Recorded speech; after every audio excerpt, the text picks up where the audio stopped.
ಅಗೋಚರ ಅಂದ್ರ ಅಗಮ ನಿಗಮಾದಿಗಳಿಗೆ ನೆಲಕಲಾರದವ ಅಗೋಚರ ಅಪ್ರತಿಮ. ಅದನ್ನ ಬಸವಣ್ಣವ್ರು ಹೇಳಿದ್ರು.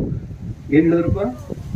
ಜಗದಗಲ ಮುಗಿಲಗಲ ಮಿಗೆಯಗಲ ನಿಮ್ಮಗಲ, ಪಾತಾಳದಿಂದ ತತ್ತ ಶ್ರೀ ನಿಮ್ಮ ಚರಣ, ಆಕಾಶದಿಂದ ತತ್ತ ಶ್ರೀ ನಿಮ್ಮ ಮುಕುಟ, ಅಗಮ್ಯ ಅಗೋಚರ ಅಪ್ರತಿಮ ಲಿಂಗವೇ.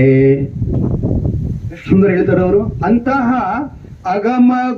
ನಿಗಮ ಗೋಚರ ಬಾಲಚಂದ್ರಾಭರಣೆಗೆ ಆ ಚಂದ್ರನನ್ನ ಆಭರಣ ಮಾಡಿಕೊಂಡು ಜಗತ್ತೆಲ್ಲ ತಂಪಾದ ಬೆಳಕನ್ನ ಚೆಲ್ಲುವಂತ ಚಂದ್ರನಿಗೆ ಆಭರಣ ಮಾಡಿಕೊಂಡು ಅಂದ್ರೆ ಪರಮಾತ್ಮ ಚಂದ್ರನಿಗಿಂತಲೂ ಎಷ್ಟು ದೊಡ್ಡವ ಅಂತ ವಿಚಾರ ಮಾಡ್ತಿಲ್ಲ? ಎಷ್ಟು ದೊಡ್ಡವ ಬಾಲಚಂದ್ರಾಭರಣೆಗೆ. ಆ ಬಳಿಕ ಬಾಲಿಗೊಲಿದನು. ಇಲ್ಲಿ ಹೇಳ್ತಾರೆ ಅವ್ರ ಆರತಿ ಒಳಗೆ ಏನ್ ಹೇಳ್ತಾರೆ? ಬಾಲಿಗೊಲಿದನು ಹಾಲ ಸವಿದನು ಲೋಲ ಶ್ರೀ ಗುರು ರಾಯಿಗೆ.